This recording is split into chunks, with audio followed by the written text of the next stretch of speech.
자, 우리가 그 양자 물리학에 대한 것을 이제 간략하게 서머라이즈를 하고 있는 중이에요. 그래서 양자 이론 구조에 대해서 상태가 무엇인지, 측정 기저가 무엇인지, 어떻게 정의하는지 그런 얘기들을 이제 우리가 했고요. 그래서 이제 상태들의 내적, 그러니까 스테이트하고 메저먼트 베이시스하고의 내적이겠죠. 하여튼 걔네들의 벡터들의 내적에 대한 것도 우리가 정의를 했고, 그다음에 이제 벡터를 다른 벡터로 변환시켜주는 것을 이제 행렬 혹은 연산자하고, 그 연산자들 중에서 특별한 연산자인 투영 연산자에 대한 거를 우리가 고려를 했어요. 이 투영 연산자가 중요한 것은 측정 기저로 표현되어질 때, 그럴 때 확률에 대한 것과 관련이 있기 때문에 그래요. 우리가 알아야 될, 이제 측정했을 때 확률을 계산할 때, 그럴 때 저 투영 연산자와 스테이트하고의 관계로 얻어지게 되죠. 그다음에 관측량에 대한 것을, 이제 평균 기대값에 대한 것은 우리가 잘 아는 확률하고 이제 기대값, 해당하는 이제 아웃컴이 나올 그 기대값을 이제 모든 확률 분포, 모든 경우의 수에 대해서 평균을 내면, 그러면 그게 평균 기대값이겠죠. 그 평균 기대값을 이제 양자 역학적으로, 양자 이론적으로 표현을 해보면, 양자 이론적으로 표현한다는 것은 무슨 뜻으로 하는 얘기냐면, 일로 가면 안 되지. 아니, 그러면 어떻게, 이게 보여요? 이렇게. 그러면 이제 그 상태 벡터, 쟤는 또 어디 갔어?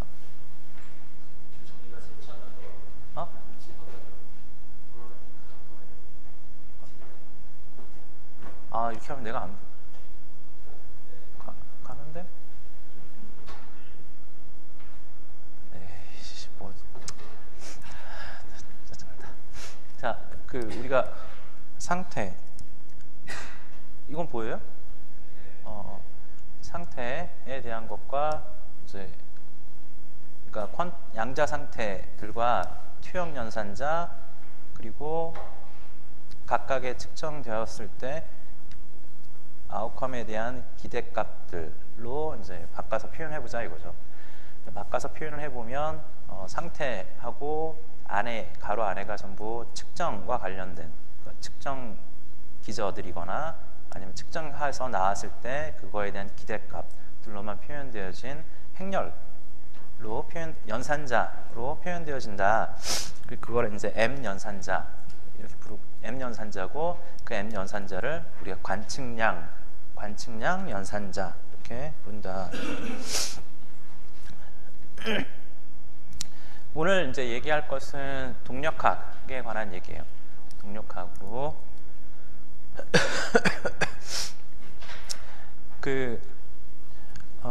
이제 지난 시간까지 한 거가 이제 운동학에 관한 거로 상태를 준비하고 측정을 했을 때에 대한 그거고, 여기서 이제 우리가 중간에 상태를 다른 상태로 혹은 연산을 통해서 상태를 변화하는 그런 일을 하고, 그 다음에 측정을 하는 이런 경우를 이제 생각해 보자라는 거예요. 그게 이제 시간에 따라 얘네들이 한 상태에서 다른 상태로 바뀔 테니까, 그래서 그걸 동력학 이렇게 부르도록 하죠. 그러면 얘네들이 한 상태에서 다른 상태로 바꿔주는 이 연산자의 예는 이런 거예요. 우리가 전에 간섭계를 이제 예를 들었었는데, 여기서 준비 상태는 첫 번째 빔 스플리터까지, 그 이후에 대한 것이 이제 상태를 정의할 거고, 준비 상태를 여기까지 잡고, 그 뒤에 또 다른 빔 스플리터, 미러와 이제 빔 스플리터 있는 부분을 연산이라고 하죠. 그리고 맨 마지막에 이제 그 디텍터를 뒀을 때 그 부분을 측정이라고 그렇게 해요. 그러면 우리가 애초에 상태를 준비할 때 이 연산이 없고 상태 준비만 했을 때는 튀어나가는, 그러니까 투과하는 경우에 거기서 측정했을 때를 측정 기전을 뭐라고 불렀냐면 0이라고 불렀어요. 0이라고 불렀나? 헷갈리지?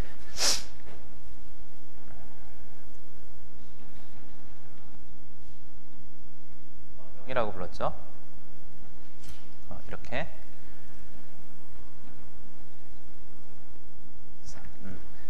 0이라고 불렀고 이쪽을 1이라고 불렀어요. 벡터로 표현한 건 이제 디락 노테이션을 쓰면 이제 캣 벡터로 이제 표현을 하겠지만 명칭 자체는 그렇게 불렀던 거고, 근데 이제 그 뒤에 연산을 해서 이제 연산하고 난 다음에 측정을 하고 있으니까 요 측정들에 대해서는 또 새로운 이름이 필요해요. 기존에 여기서 측정하는 것과 여기서 측정하는 건 다른 거니까 여기서는 새로운 이름이 필요해요. 그래서 0', 1' 이렇게 새로운 이름을 붙였어요. 뭐 부르고 싶다면 다른 식으로 불러도 돼요. 내가 이거 그 자료를 안 올려놨나요? 올려놓을게요. 자, 그러면 요 경로 쪽, 그러니까 요 2가 되는 이 경로를 이제 만약에 2가 되는 요 경로에서 측정을 한다면 그때 측정 기전은 이름은 0이 될 거고, 반사된 요 경로에 대해서는 뒤에 측정을 한다면 그때에 대해서 이름은 1이 될 거예요. 이제 두 번째 빔 스플리터 D에 대해서는 0'이고 이쪽 경로는 1' 이렇게 이름을 붙이면 되겠죠. 자, 그렇게 해서 얘네들이 이제 연산을 하는데 이제 상태를 준비했을 때에 상태 준비가 끝난 다음에 이 그 상태는 psi였는데 연산을 하고 나면 psi 프라임으로 이제 바뀔 거거든요. 그래서 psi u, psi 프라임. 내가 여기서 캣 벡터 노테이션 이제 그 생략했어요. 이걸 캣 벡터 노테이션, 디락 노테이션을 쓰려고 하니까 너무 길어서 괜찮죠? 네. 아는 얘기니까. 어디 갔어? 왜 이게 아니구나, 맞구나. 네. 자, 그렇게 하면 출력 상태, 여기 그 psi 프라임에 해당하는 상태를 측정 기저로 다시 표현하면 이렇게 표현이 되어지겠죠. 우리가 측정했을 때 있을 수 있는 경우의 수는 두 가지죠. 0'이 되거나 1'에서 측정이 되거나, 그 이외에 다른 경우는 없잖아요. 그래서 측정 기저 0' 캣 벡터하고 1' 캣 벡터 있고, 그리고 0'에서 발견될 확률 진폭 A', 1'에서 발견될 확률 진폭 B'. 이렇게 해서 가장 일반적으로 이렇게 쓰여진다라는 거예요. 그 다음에 이제 그 얘의 내적을 하면, 그러니까 이 psi 프라임이라는 벡터의 크기를 구하면 A'의 제곱, B'의 제곱, 절대값 제곱들이 되고 걔네들은 1이 돼야 될 거예요. 자, 그러면 어떤 그 psi의 크기도 원래 1이었죠. psi의 크기가 1이었던 이유는 확률에 대한 걸 다 더했을 때 1이 되기 위해서 psi는 단위 벡터, 유닛 벡터였어요. psi 프라임도 유닛 벡터여야 되죠. 그래서 유닛 벡터에서 유닛 벡터로의 변환해주는 연산자는 유니티 오퍼레이터만 가능해요. 유니티 오퍼레이터. 그래서 이제 그 우리가 하는 연산들은 전부 유니티 오퍼레이터다라는 거죠. 우리가 그 다루게 될지는 모르겠지만 유니티 오퍼레이터 말고도 이제 다른 연산자가 더 있긴 하거든요. 그거에 대한 가능성, 그리고 그거에 대한 얘기는 어쩌면 이제 우리 후반부에 맨 마지막 때쯤에 일반화를 하는 거에 대한 얘기를 할 수도 있어요.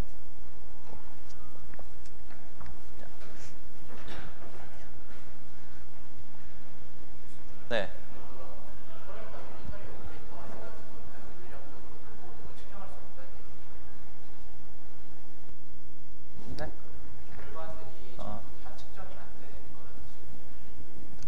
유니티 오퍼레이터가 아니라면, 네, 그러니까 뭐가 미싱이 있거나 그런 거죠. 그러니까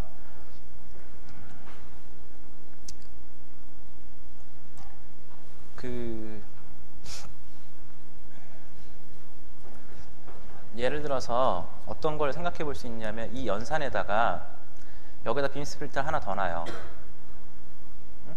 요 사이에다가 요 빔 스플리터하고 요 미러 사이에 빔 스플리터 하나 더 놔요. 그러면 첫 번째 빔 스플리터에서 통과된 애가 여기 빔 스플리터 사이에 새로 낀 빔 스플리터에서 반사를 할 수도 있겠죠. 그리고 투과를 할 수도 있을 거예요.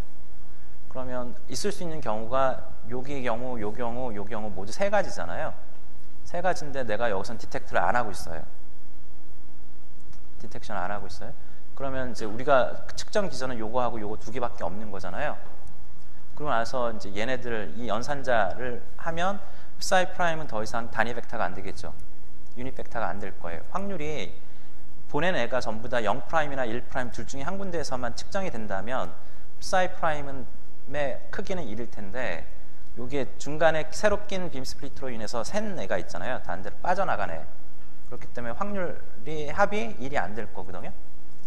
그렇게 안 된 상황에서 이제 요 부분에 대한 psi 프라임을 요거로 봤을 때 요거에 대한 것을 그 오퍼레이터로 변환에 대한 거를 찾아보면 걔는 유니터리 오퍼레이터가 아니에요. 유니터리 오퍼레이터가 아니다. 근데 방금 얘기한 그런 경우는 사실은 우리가 실제 물리적인 상황이나 그런 식으로 일어날 수 있긴 한데 이론적으로 다룰 때는 여기다가 중간에 낀 빔 스플리터 뒤에 디텍터를 하나 갖다 놓으면 되잖아요. 그러면 나올 수 있는 경우가 세 가지고 그 세 가지에 대해서 psi 프라임 벡터를 전부 다 표현을 하면 그럼 다시 유닛 벡터가 돼요. 오케이? 그래서 이제 우리가 안 되는 경우 중에 하나가 뭐가 있냐면 이 빔 스플리터 같은 경우 혹은 미러 같은 데에서 사실은 흡수도 일어날 수 있죠. 얘네들이 가다가 무조건 반사 아니면 투과만 하는 건 아니고 흡수하는 경우도 있어요. 그러면 그 흡수하는 경우에 대한 거를 우리가 고려하고 있지 않잖아요. 측정해서. 그러면 어떻게 하면 좋을까요? 흡수를 측정하는 건 아니지만 레저넌트 베이시스를 하나 도입을 하는 거예요. 그러면 다시 이 연산자는 유니티 오퍼레이터로 바꿔서 표현되어져요. 오케이? 또 질문.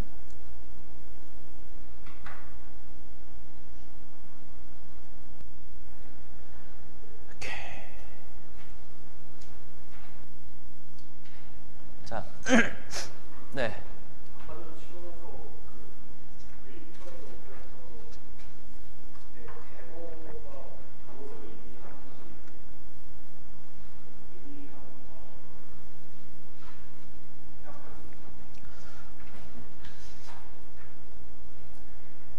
그러니까 우리가 내적이라는 걸 정의를 했었잖아요. 내적에 대한 정의. 네? 네. 내적을 이렇게 정의하는 이유는 뭐냐면 파이가 브라벡터 파이하고 psi가 서로 같은 벡터일 때 얘가 크기의 개념을 갖기를 바래요. 오케이? 크기의 개념을 가져야 되는데 psi는 기본적으로 이제 컴포넌트들이 컴플렉스 넘버잖아요. 그러니까 얘네들이 자기 자신하고 내적을 했을 때 얘가 크기의 개념을 가지려면 항상 양수여야 되거든요. 리얼 넘버의 양수. 그래서 그렇게 정의를 해야겠어요.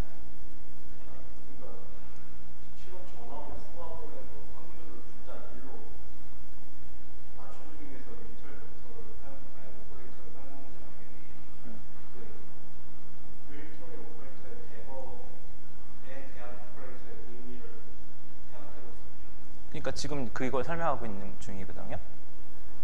그러니까 캡 벡터 말고 브라벡터가 뭔지 알면 그러면 그 어조인트의 개념은 사실은 요거에서 온 거거든요. 캡 벡터와 브라벡터의 관계에서 어조인트 오퍼레이터가 나온 거예요. 오케이? 네. 그래서 캡 벡터에 대한 개념이 필요하다라는 건 된 거죠. 억셉트가 되는 거죠. 네. 그러면 브라벡터에다가 유니티 오퍼레이터를 했는데 그거의 어조인트는 어떻게 표현되어지느냐, 이게 질문이에요.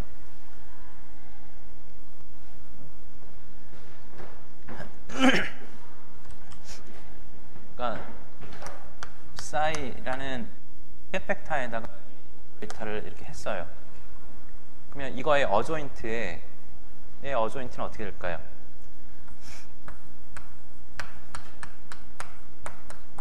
어조인트?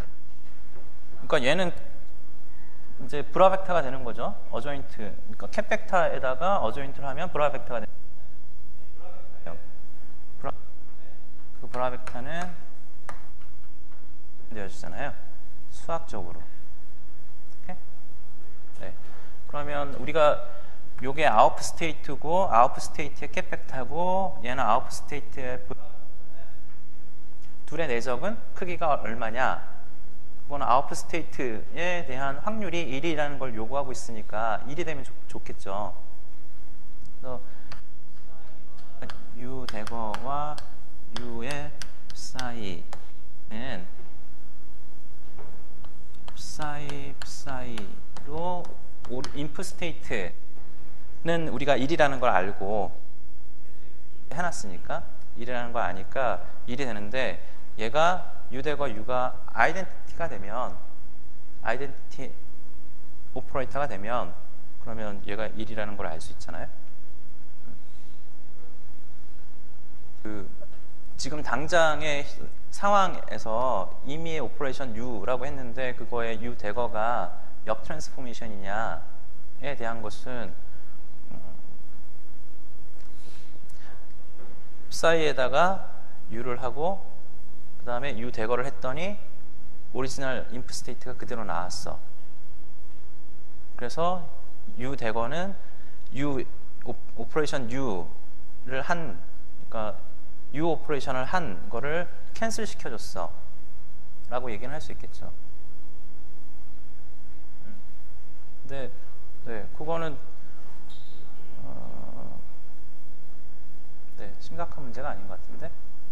또 질문?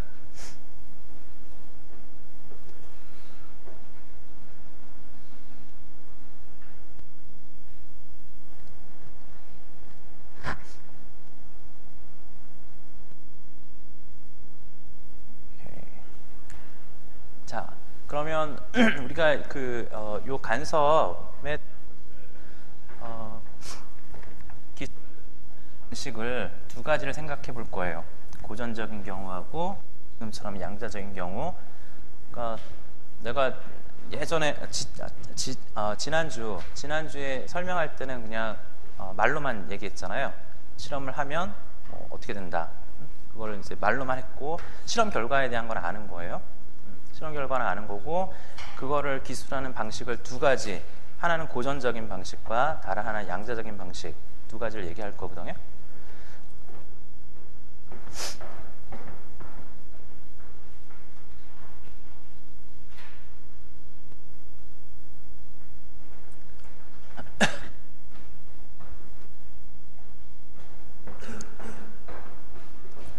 자, 제일 먼저 여기 그 소스가 있어요.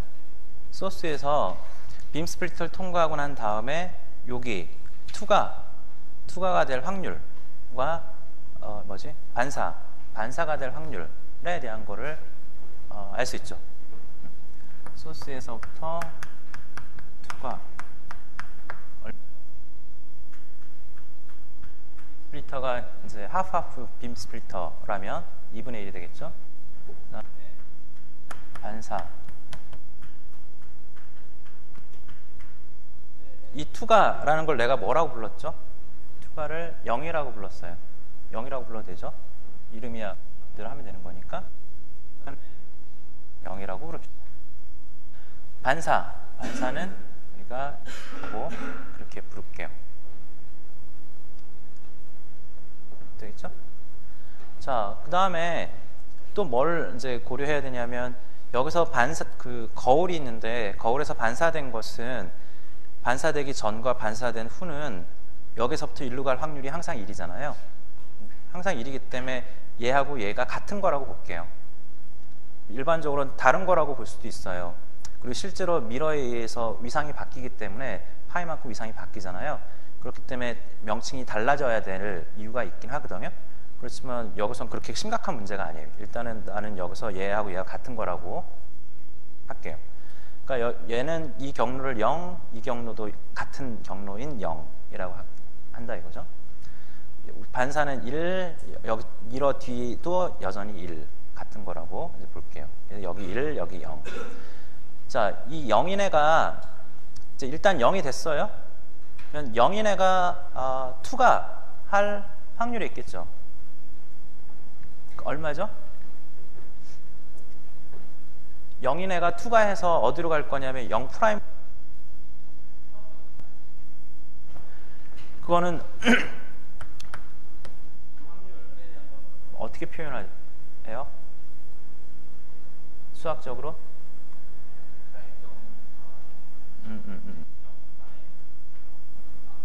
그래서 이쪽이 조건, 이쪽이 결과, 아웃풋. 그래서 이걸 조건부 확률이라고 부르잖아요. 조건부 확률. 얘가 얼마냐면, 자, 0 또 2분의 1이죠. 그 다음에 요번엔 1이었는데 그게 0%이 있을 거 아니에요. 1이었는데 0%이 되는 것은 반사를 하는 거잖아요. 반사를 해서 2분의 1. 1이었는데 1%이 되는 확률도 2분의 1. 이렇게? 되겠죠? 네. 그러면 우리가 이제 이게 지금 고전적으로 계산하는 거예요. 자, 그러면 여기서 우리가 알고 싶은 게 뭐냐면 0'에서 디텍트 될 확률을 알고 싶어요.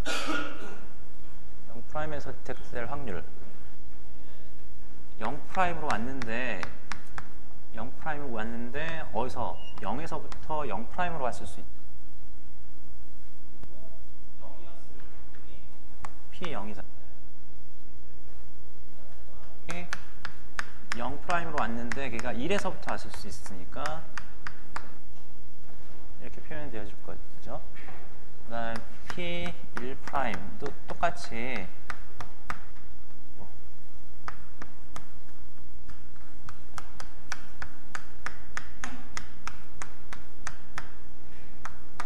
이렇게, 혹은 얘를 행렬도 있어요.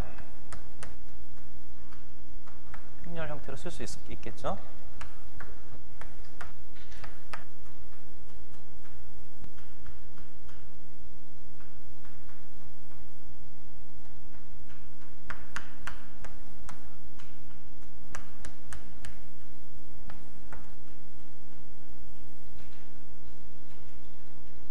이렇게.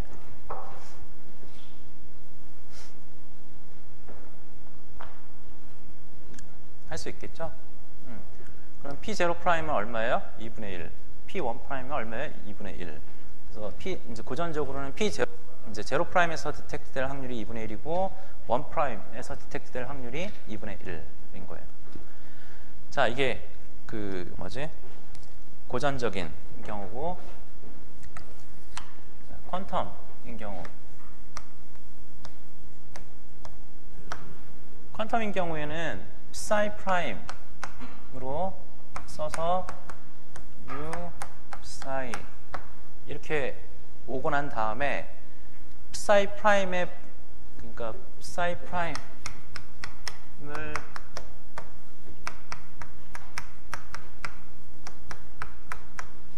이렇게 썼을 때 a 프라임, b 프라임을 알면 우리가 모든 정보를 아는 거잖아요. a 프라임, b 프라임이라는 게 측정하고 난 다음에 측정했을 때 확률 진폭을 의미하는 거죠. 얘를 저렇게 바꿔서 써봅시다. 얘를 a 프라임, b 프라임, 그리고 u가 있고 여기에 a, b 이렇게. 얘하고 비슷하죠. 차이는 뭐죠? 얘네들은 벡터가 확률 진폭 벡터라는 거고 얘는 확률 벡터라는 거예요. 그리고 여기에 행렬이 있는데 이 행렬이 변환 행렬이잖아요. 조건부 확률로 표현되어진 트랜지션 프로버티예요. 그러니까 조건부 확률로 된 행렬이에요. 얘는 U는 뭘 것 같아요? 그러면 U의 의미가 U의 이제 성분을 이제 여러 개 쓸 수 있을 거 아니에요? 어떻게 쓸 거냐면 이렇게 하고 U 0 프라임 0 U 0 프라임 1 U 1 프라임 0 U 1 프라임 1 각각 4개의 성분을 행렬의 성분을 이렇게 쓸게요.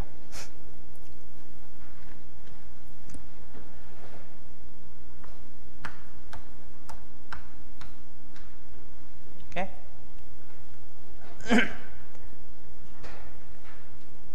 그러면 얘하고 굉장히 비슷하죠. 차이만 얘기하면 아까 얘기한 것처럼 벡터가 확률이고 얘는 확률 진폭인 거고 여기에 행렬이 conditional probability 였거든요. 조건부 확률. 얘는 뭘 것 같아요?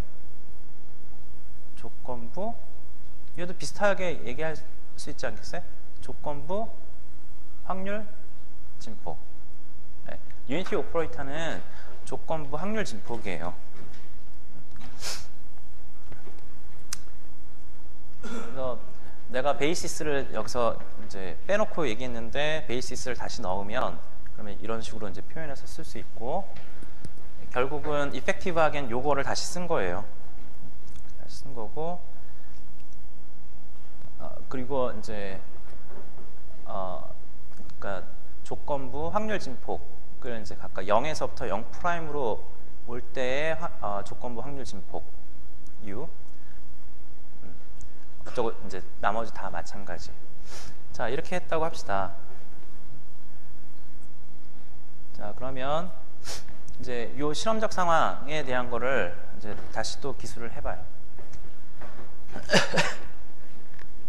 자, 여기서 첫 번째 그 빔 스플리터를 지나고 나서 psi, 그러니까 여기서는 벡터 probability amplitude A하고 B가 있는데 그 probability A하고 B가 얼마일까요?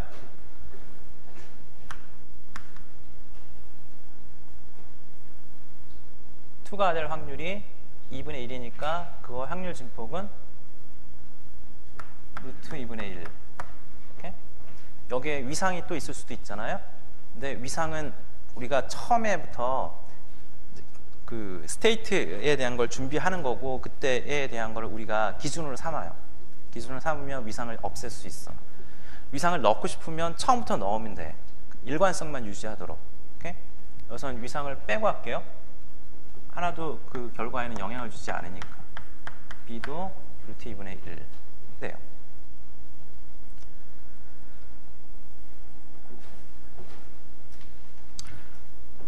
자, 그 다음에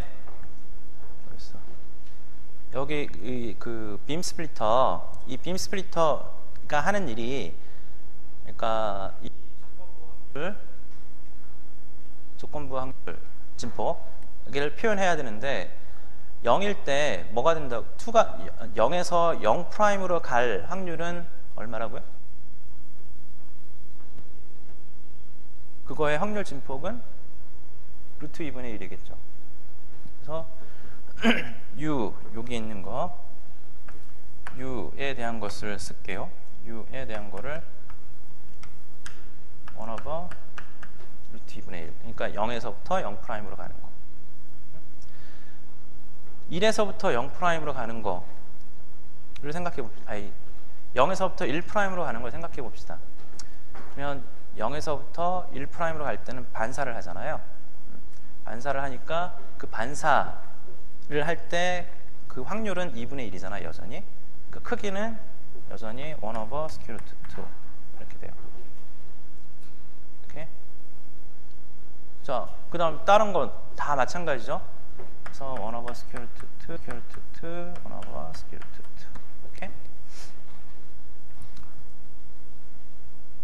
자, 여기까지 괜찮죠? 자, 근데 얘는 유니티 오퍼레이터가 아니에요.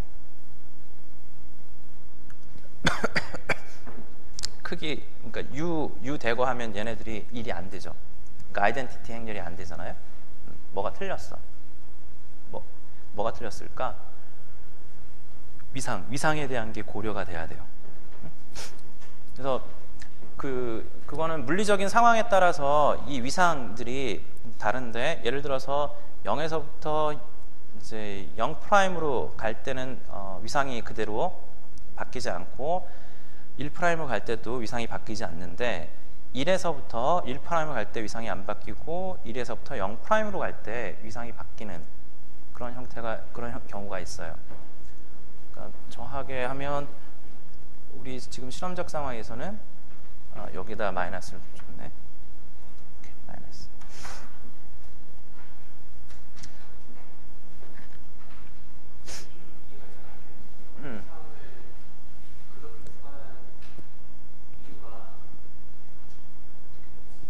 실험을 설명하기 위해서. 그러니까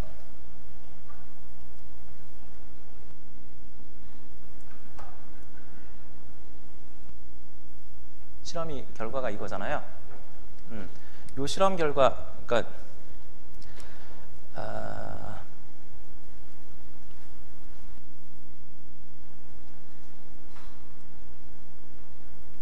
우리가 이게 제일 처음 이론 체계를 만드는 실험이라고 합시다. 다른 실험이 더 빔 스플리터와 관련된 다른 실험이 있었으면 거기서 그 빔 스플리터의 이 오퍼레이션을 정의를 해놨을 수도 있거든요. 그래서 거기서 사용했던 걸 일관성 있게 쭉 가져가야지 되지, 중간에 막 바꿔버리면 안 돼요. 지금 당장은 이게 최초의 실험이고 이론 체계를 처음 만드는 거라고 그렇게 가정을 할게요. 오케이? 저렇게 위상을 중요한 게 저 결론을 설명하기 위해서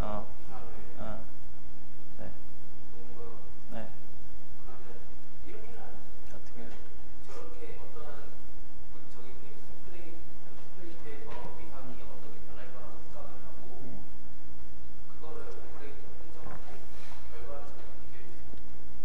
그러니까 먼저 그 빔 스플리터 자체의 위상이 어떻게 될 건지 미리 짐작을 예측할 수 있느냐, 이게 질문인 거예요. 그러니까 실제로는 그렇게 해요. 어떻게 하느냐면 고전적인 빔 스플리터가 위상을 어떻게 얻게 되는지를 먼저 따져보는 거예요. 그리고 양자인 경우에도 똑같이 위상이 그렇게 똑같이 주어질 거라고 가정을 하는 거죠. 그렇게 하면 돼요. 같은 말이에요. 그러니까 지금 나는 이게 고전 이론, 그러니까 고전 전자기학, 고전 전자기학이 아예 없다고 가정하고 그거에서부터의 위상을 정한 거를 가져오는 거를 가정하지 않고 이게 우리가 이론 체계를 만드는 처음이라고 가정을 한 거예요. 그렇게 했을 때 우리가 이 위상을 어떻게 정해야 되는지에 대한 정보는 이 실험 이외에는 다른 게 없거든요. 그랬을 때 위상을 아무렇게나 정하면 된다고요. 저 실험 결과를 설명할 수 있도록. 근데 실제로는 대부분의 경우에는 이제 아까도 얘기한 것처럼 고전 전자기학 이론에 따라서 이 빔 스플리터를 어떻게 만들었느냐가 이제 어디에서 위상이 마이너스로 바뀔 거냐를 결정해 주거든요. 엄밀하게 얘기하면 고전 전자기학에서도 위상을 정하는 게 아비트리닉스가 있어요. 유니크하지가 않아요. 네, 하여튼 그래서 여기다가 뭐 내가 지금은 이런 식으로만 줬잖아요. 이거 말고도 이런 식으로 해도 돼요. 혹은 아까처럼 이런 식으로 해도 되고, 여기에는 아비트리닉스가 있어요. 네, 이거는 빔 스플리터를 만들 때 그 방식에 대한 문제 때문에 그래요. 빔 스플리터를 만들 때 네, 찾아봐요. 그 빔 스플리터를 어떤 구조로 만드느냐에 따라서 고전 전자기학에 따르면 위상이 여기 붙을 수도 있고 이런 데 붙을 수도 있고 그래요. 오케이? 네. 자, 괜찮을 것 같아요. 난 지금 여기다가 그냥 붙였어요. 오케이? 자, 그러면 우리가 이제 요거에 대한 거를 계산을 해보자 이거예요. 계산을 하면 어떻게 되느냐? 그러면 얘는 AB하고 2분의 1 더하기 2분의 1 이렇게 되겠죠. 첫 번째 거.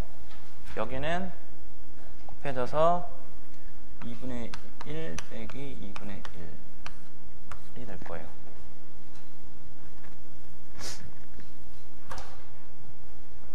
네?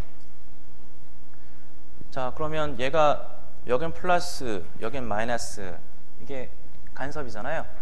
위상을 갖고 얘의 크기가 1이 되고 얘는 빵이 되잖아요. 그래서 A'이 1이고 B'이 빵이고, 그러니까 A'이 뭐냐면 0'에서 발견될 확률 진폭이니까 걔의 절대값 제곱을 하면 1의 절대값 제곱은 1. B'은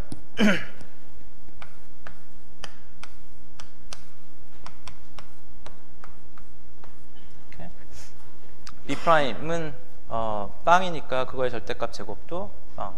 그래서 1'에서 발견될 확률은 빵인 게 돼요. 자, 우리가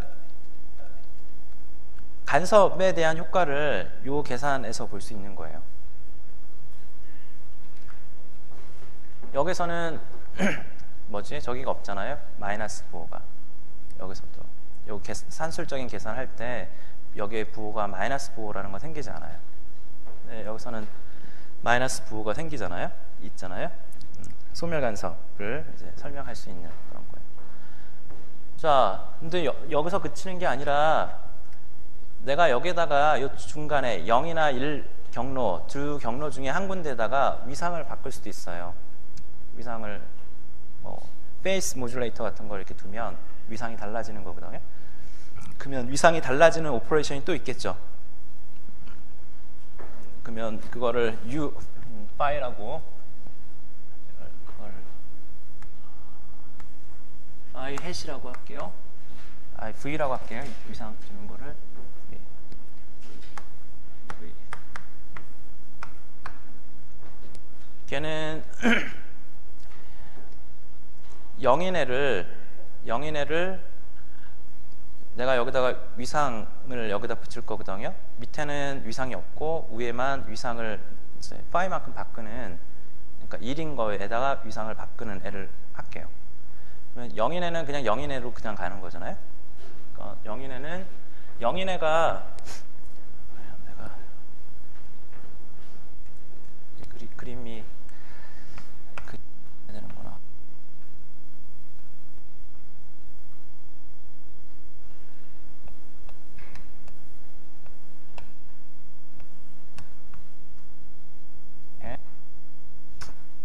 이렇게 해놨다고 해요.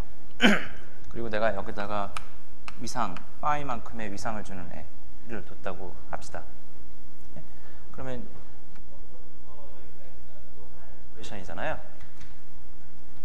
여기는 프리퍼레이션, 여기까지 프리퍼레이션이었고, 여기 위상을 바꾸는 거고, 여기 또 하나 있는 거고.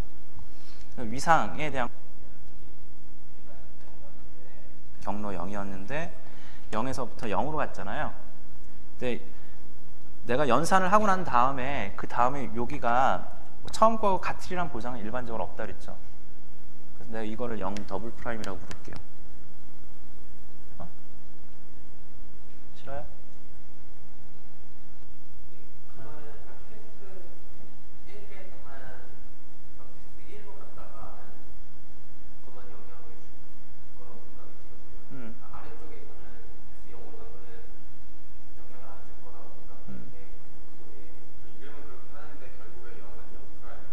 영은 0, 1은 1. 네, 네. 그렇지만 일반 자체는 바깥. 네. 양자 위상. 네, 네. 상태, 양자 상태의 위상을 바꾸는 걸 얘기하는 거예요. 자, 그래서 얘가 V가 0 더블 프라임, 0에서부터 0 더블 프라임으로 가는 거. V가 1에서부터 0 더블 프라임으로 가는 거. V가 0에서부터 1 더블 프라임으로 가는 거. 1에서부터 1 더블 프라임으로 가는 거. 이런 행렬에 꼴일 거예요. 컨디셔널 조건부 확률 진폭으로 쓰는 거니까. 그러면 얘는 0에서부터 1 더블 프라임으로 가나요?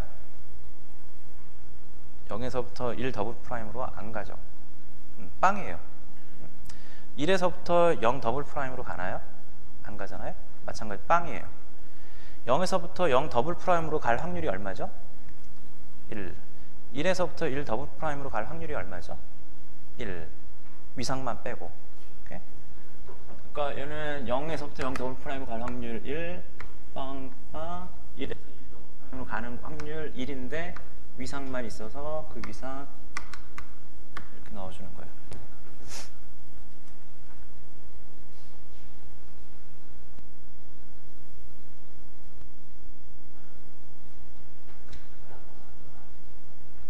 되겠죠?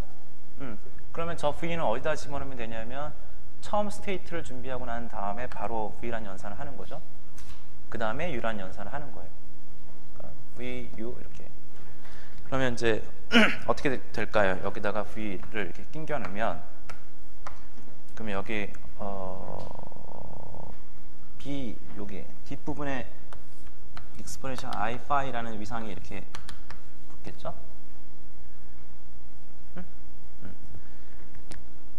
따라오는 거죠 지금.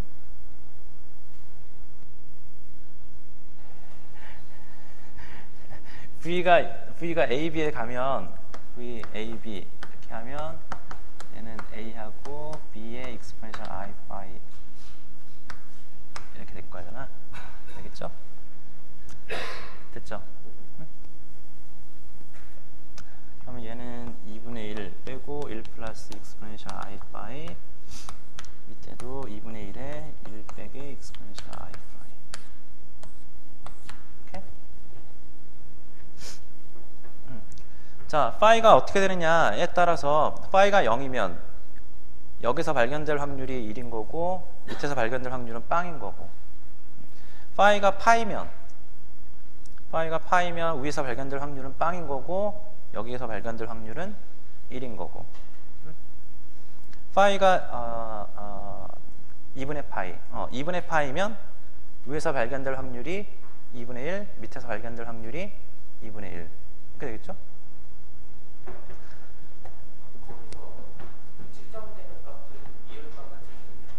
아니요, 절대값 제곱이 확률이잖아요. 이건 확률 진폭인 거고 이거의 절대값 제곱이 확률인 거니까 이제 확률은 절대값 제곱을 해야죠. 파이가 2분의 파이면 위의 성분은 이렇게 되잖아요. 2분의 1에 1 플러스 I. 이렇게? 밑에 성분은 2분의 1에 1 마이너스 I. 이렇게? 그러면 이건 확률 진폭인 거고 확률은 이거의 절대값 제곱. 이거 절대값 제곱. 이렇게? 위에는 얘가 루트 2분의 1, 루트 2분의 1 이렇게 쓰면 얘는 크기가 1이잖아요. 루트 2분의 1에 1 플러스 I는 크기가 1이잖아. 아니야, 계산해봐요 그냥. 내가 이걸 뭘 설명까지 해야 되는지 모르겠고 하면 2분의 1이에요. 얘도 2분의 1. 자, 오케이. 되겠죠? 자, 그래서 그 뭐지? 양자인 경우에는 고전적인 경우에는 이제 아까 얘기한 것처럼 이 빔 스플리터가 어떤 일을 하는지에 대한 걸 다 알아낸 다음에, 그러니까 절반 확률로 나눈다라는 걸 알아냈어요. 그런 다음에 이 결과들은 50대 50으로 항상 측정될 0'이 측정될 확률과 1'이 측정될 확률은 똑같이 2분의 1이어야 된다라는 걸 우리가 고전적으로는 그렇게밖에 예측을 못 하거든요. 빼도 박도 못 하거든요. 근데 이 중간에다가 무엇인가를 넣는다 하더라도 이건 달라지지가 않아요. 중간에 넣는 게 또 다른 뭐 조건부 확률, 위상자 같은 걸 넣을 수 있을 텐데 그 위상자는 확률을 바꾸지는 않으니까 위상만 바꾸고. 자, 그런데 양자인 경우에는 지금처럼 0'이 발견될 확률이 100%, 1'이 발견될 확률이 0%인데 위상을 적당히 바꾸면 순서를 바꿀 수, 그러니까 0'이 빵, 1'이 100% 이렇게 되게 할 수도 있고, 두 군데 모두 확률이 2분의 1이, 그러니까 50% 50%가 되게 할 수도 있어요. 훨씬 더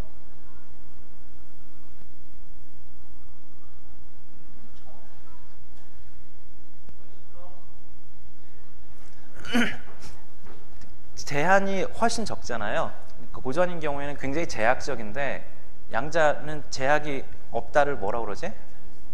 자율성? 디그리 프리덤이 더 큰 거죠. 응?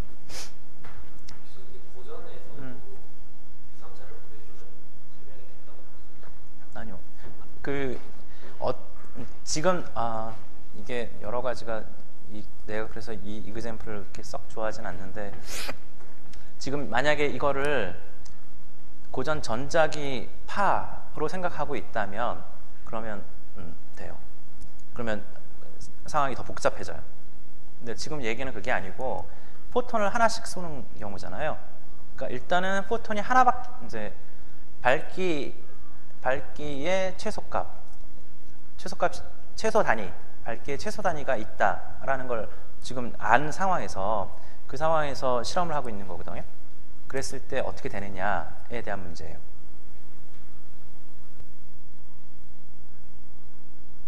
오케이?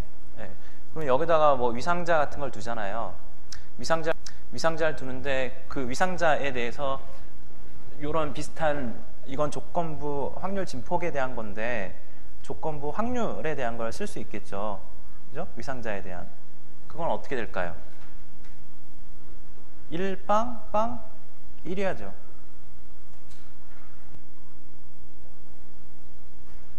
여기서 얘기하는 그 위상자라는 것은, 위상자는 0이 0'으로 갈 확률이 1이잖아요.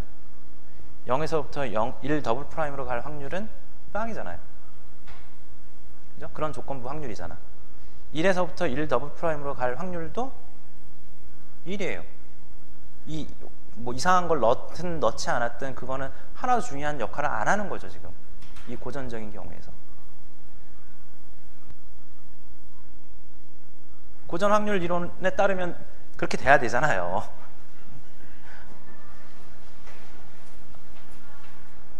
무슨 말인지 모르죠? 오케이. 그러니까 고전 확률과 양자 확률의 차이는, 고전 확률인 경우는 항상 양수들만 다룬다는 거예요. 고전 확률은 항상 양수만 다루고, 양자 확률은 음수도 다뤄요. 심지어 컴플렉스 넘버도 다루는 거예요. 그러니까 여기 고전 확률에서는 굉장히 제한 조건이 있는 거잖아요. 아무 숫자나 되는 게 아니야. 양의 수. 그것도 합하는 건 1이어야 되고, 여기서도 뭐 그 합하는 건 1이어야 되는 거니까 그건 다른 조건. 근데 여기서는 항상 양수여야지만 되는데, 여기에서는 음수도 되고 심지어 컴플렉스 넘버도 돼요. 그러니까 훨씬 더 디그리 프리덤이 큰 거죠. 자, 그런 이제 그 큰 디그리 프리덤을 가지고 고전적인 경우에는 이렇게 빼도 박도 못하게 저렇게 그 픽스 되는데, 양자인 경우에는 여러 가지 다양한 결과들이 나올 수 있도록 위상을 조절하는 그런 것들도 가능하다. 왜냐하면 디그리 프리덤이 훨씬 더 넓어졌으니까 다양한 결과를 내놓을 수 있죠.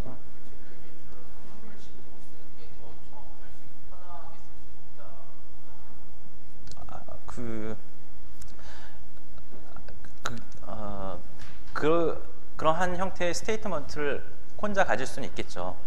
내가 얘기하고 싶은 것은 고전 확률로 설명 못하는 것을 양자 이론으로 바꿔가지고 설명을 하는데, 그 설명이 어떻게 가능했느냐에 대한 얘기를 하는 거예요. 왜 가능했느냐? 가능했었던 이유는 고전 확률보다 훨씬 더 제약이 없는, 디그리 프리덤이 훨씬 더 큰 그러한 이제 이론 체계를 가지고 있기 때문에 설명을 할 수 있게 됐다라는 거죠. 아니요, 그게 아니라 왜 고전 역학이 틀렸다 맞았다라는 얘기를 왜 해야 되는지는 잘 모르겠고, 지금 우리가 그 실험을 했더니 이러한 결과가 나왔어요. 여기에 있는 이런 결과. 고전 확률, 고전 이론 체계로 설명을 하려고 시도를 하니까 설명이 안 돼요. 그래서 보다 넓은, 폭넓은 디글 프리덤이 훨씬 더 넓은 그러한 양자 이론 체계를 세웠고 그 양자 이론 체계로 이 현상을 기술을 할 수 있게 됐잖아요. 그 얘기가 전부예요. 고전 이론으로는 요거를 설명할 수 없다. 그 새로운 이론 체계가 있어야 된다는 얘기를 할 수 있는데 고전 이론 체계는 틀렸다. 나는 뭐가 틀렸다는 얘기하는 게 되게 부담스러워요. 이 현상을 설명하지 못한다. 오케이. 고전 이론 이 실험적 사실을 설명하지 못해요. 그래서 새로운 이론 체계가 필요해요. 아니요. 여기서는 고전 확률론을 얘기하는 거예요. 고전 확률론을 얘기하는 거예요.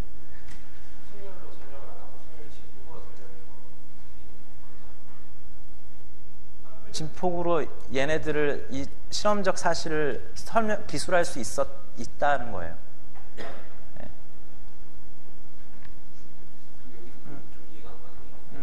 저희 아까 그 U 오퍼레이터를 전부 다 루트 2분의 1로 놨을 때 유니테리가 아니었잖아요. 예. 유니테리가 아니었고 그래서 이제 결과를 이제 양자적인 결과를 예측을 못했는데 근데 그 마이너스 하나를 붙이고 유니테리가 됐더니 지금 이제 100% 0%를 설명을 했잖아요. 그럼 이제 유니테리 오퍼레이터를 저기 넣는 게 의미가 있어서 그렇게 결과가 바뀌어 나오고. 우리가 유니티 오퍼레이터를 찾았어야 됐었어요. 그건 이해되죠. 그러니까 우리가 지금 요 중간에 두 번째 빔 스플리터가 인풋 스테이트를 다른 아웃풋 스테이트로 바꾸고 있다라는 걸 알고 있거든요. 물리적 상황에서. 그래서 해당하는 유니티 오퍼레이터가 무엇인지 찾았어야 됐었어요. 그 유니티 오퍼레이터를 지금 찾는 방법을 얘기를 한 거예요. 오케이?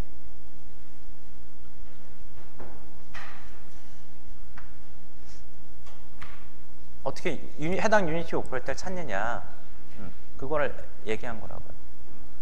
만약에 유니테리 오퍼레이터가 아니더라도 고전에서는 설명이 돼요. 고전에서 요거를 아니요, 50대 50으로 나왔잖아요. 고전으로 하는 거는 좀 전에 얘기했잖아요. 나 무슨 말인지 모르겠는데. 아, 저기 그 마이너스를 안 붙이면 50대 50으로는 아니잖아요. 아니, 유니티 오퍼레이터 자체가 아니에요. 그러니까 이렇게 하면 위에 벡터하고 밑에 벡터하고 같잖아요. 컬럼 벡터하고 로우 벡터, 컬럼 벡터들 간에 혹은 로우 벡터들 간에 오르토고널 해야지 유니티 오퍼레이터죠. 얘는 유니티 오퍼레이터가 아니에요. 위에 거하고 밑에 거하고 똑같잖아요. 그러니까 얘는 U 대거를 하면 얼마가 나올 것 같아요? 1, 이렇게 나올 거 아니에요? 뭐야 지금?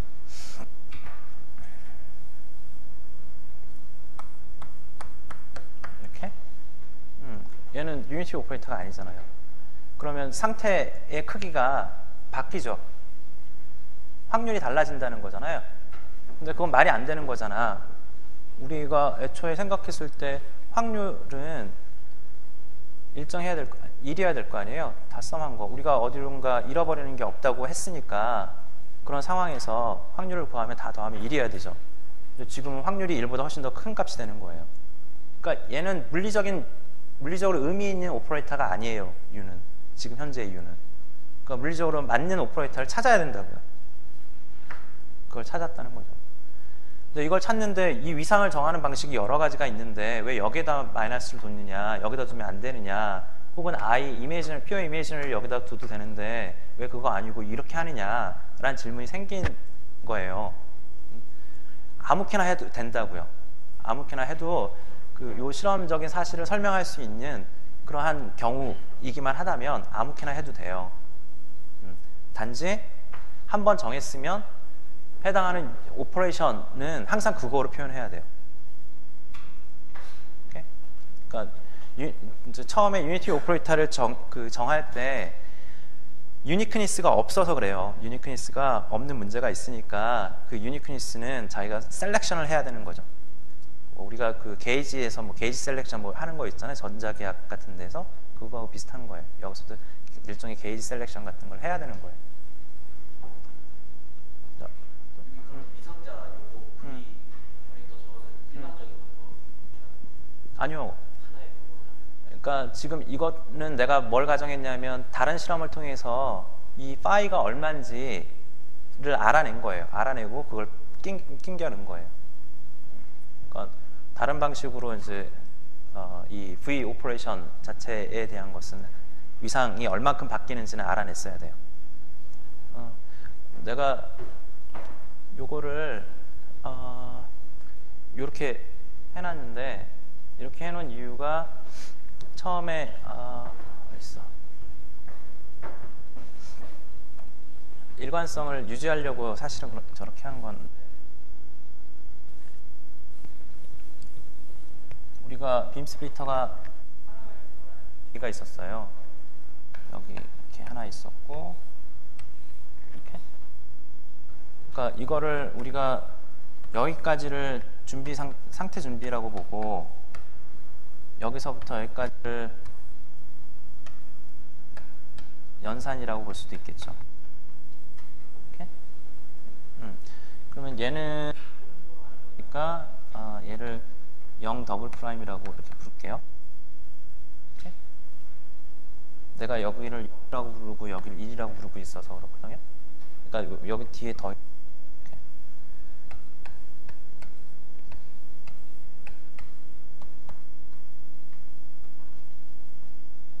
여기를 0 프라임이라고, 1 프라임이지. 여기를 0 프라임 뭐 이렇게 부르고 있는 거잖아요. 그래서 여기 처음에 여기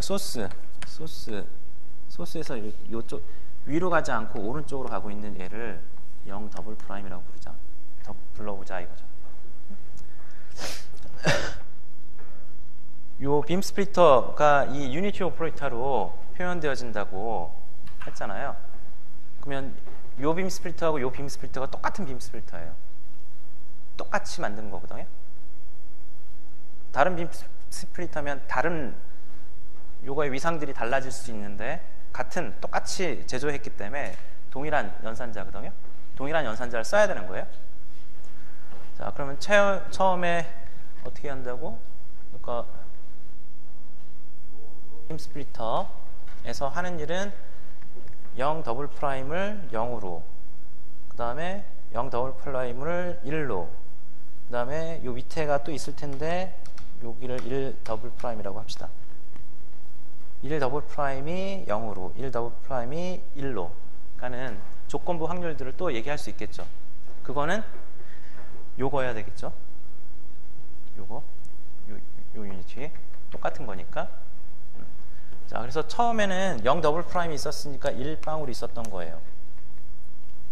그 다음에 저 유니티 오퍼레이터 U를 하면 요 결과가, 그러니까 여기일 때 상태인데, 그때가 결과가 어떻게 되냐면 이렇게 되겠죠.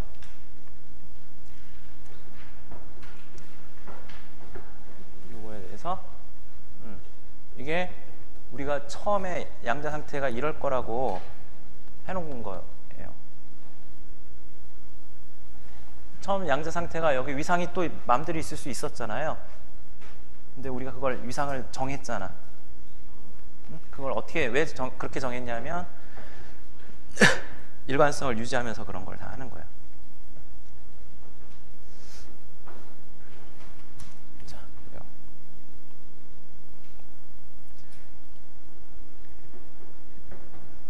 자, 질문 있으면 질문하고.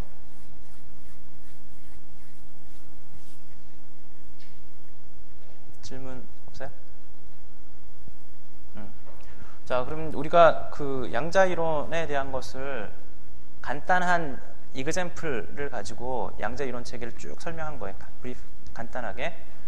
뭐 이제 개념적인 거나 이제 그 노테이션이나 이런 것들은 이제 다시 익숙해졌으니까, 리마인드 돼서 익숙해졌으니까 이제 앞으로는 누가 한 명 빠진 거 아니에요?